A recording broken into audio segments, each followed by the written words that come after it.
We've got news out of Mississippi State football over the weekend, right? Correct. Coaching staff news. The carousel continues. Yes, and they just made it official a few minutes ago, or in the past 30 minutes. 3 additions to the coaching staff for Mississippi State. We'll start with the 2 guys who are going to be actual assistant coaches. Phil Loadholt, what an incredible name for an offensive line coach. And he looks like one because he is one. Former Minnesota Viking, big dude. Has been with Lebby at all 3 of his previous stops as an offensive coordinator. He was with Lebby at Central Florida. He was with him at Ole Miss. He was with him at Oklahoma. There was a lot of talk about him coming to Starkville last year as an analyst, and then he got offered the Colorado job as their offensive line coach. So he took that, obviously. Cody Kennedy, a guy that I liked when my chances to meet him. Yeah. But State's offensive line this year struggled, no question about it. And then from a recruiting perspective, which is where Loadholt is kind of known as, he's known as a recruiter. There were 2 4-star offensive linemen here in the state, and State didn't get either one of them. And so for that reason, among others, Mississippi State decides to make a move, and they bring in Phil Loadholt. On the defensive side, Vincent Dancy is coming to Starkville, also from Colorado. He coached their edges last year. So going to kind of do the same thing here, defensive ends and outside linebackers. Dancy is a Mississippi native, played at Jackson State, was the head coach at Mississippi Valley for 4 seasons, and then went into Colorado and was their defensive ends coach this past year. What's interesting about this is that's 2 coaches in, but only 1 out.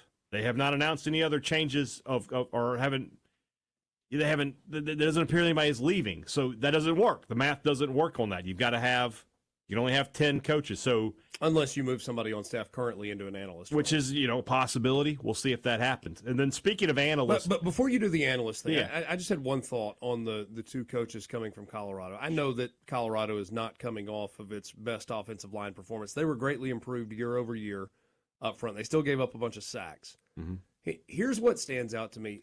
Colorado felt like a serious organization this year. Yeah. And Deion Sanders made some upgrades on his coaching staff after year 1. He had some turnover there. And so I think you're taking 2 coaches from not what was like a circus or a sideshow, right, but 2 coaches from a serious football staff and guys that Jeff Lebby had familiarity with. And just the social media reaction from Colorado fans was not good. We did not need to lose these coaches. And I don't know if that's something you want to use as a marker or not. I will tell you that last year, Arkansas fans were thrilled that Cody Kennedy was leaving. Yeah. So whatever that means. The third hiring that was made. And by the way, on the Cody Kennedy thing, I don't know that Mississippi State's offensive line performing the way it did this year is necessarily a reflection on the coaching job or the coaching acumen of Cody Kennedy. I'm like you. I like him, and I think he's pretty good. Mm-hmm. There were some pretty decent offensive lines at Arkansas. Now, I know they're at the end, not so much. Right. Maybe it's a players thing. Yeah. That was not – there was concern at Mississippi State going back to the spring about any injuries on the offensive line. They felt okay about their first group. I'm not so sure that they didn't convince themselves that they needed to feel okay about their first group because it wasn't a great offensive line group, with a bunch of transfers coming in and some different pieces, and it didn't work out. I'm just not 100% sure that it's, Cody Kennedy's not a good offensive line coach. Right. They got to upgrade talent there. Yeah. The third hiring made official today was an analyst hire, but it's a name college football fans would know, and that's Paul Rhodes. A veteran. Former head coach at Iowa State. Yes, and has been a defensive coordinator all across the country. To me, this is something that State should have done a season ago.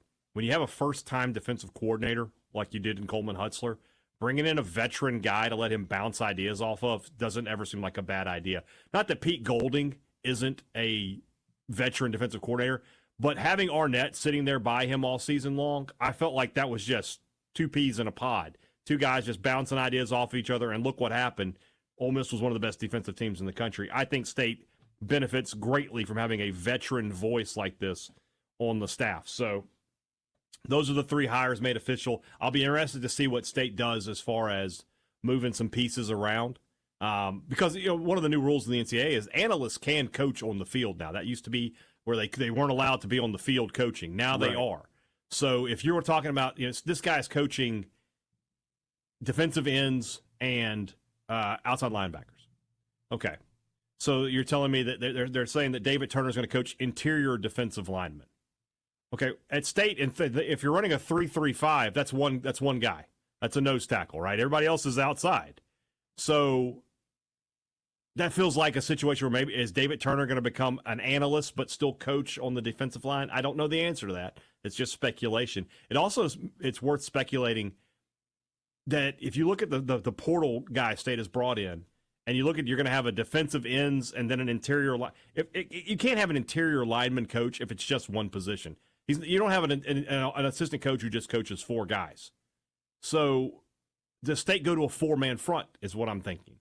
That's what it feels like, just looking at their portal haul and looking at what they're doing here as far as their coaching staff, that maybe they want to go 4-2-5 a little bit more and a little less 3-3-5. I think it's certainly easier to find defensive tackles who can play in the four-man front than it is to find those big elite nose guards that you need in the three-man front. So some interesting moves from Mississippi State. We'll see how it all pans out. I don't know what announcements they're going to be willing to make, and then they've announced the coaches that are coming in. I don't know what we'll learn about coaches going out.